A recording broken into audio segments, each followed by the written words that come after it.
Comment se déplacer en faisant un geste pour la planète? Du 16 au 22 septembre a lieu la Semaine européenne de la mobilité.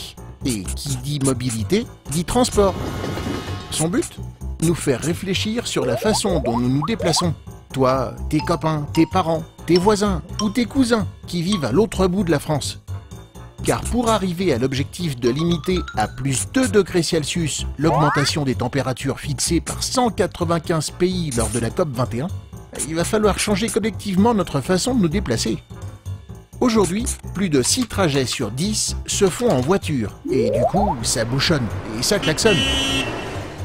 Sans compter qu'un trajet en voiture émet 4 fois plus de CO2 qu'un car, et 20 fois plus qu'un train. Oups!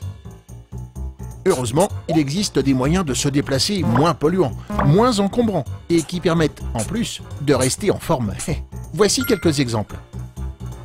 Raphaël habite un village éloigné de son lycée, à plus de 30 km. Terminé les accompagnements en voiture par ses parents, il a décidé de prendre le TER matin et soir.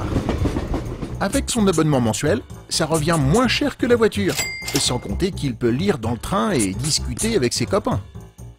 Anne habite trop loin de son travail, mais pour éviter de prendre sa voiture tous les jours, elle pratique le covoiturage. Du coup, c'est moins de CO2, de nouvelles rencontres et des économies. Les frais d'essence étant partagés, elle a pu s'offrir le stage de voile dont elle rêvait.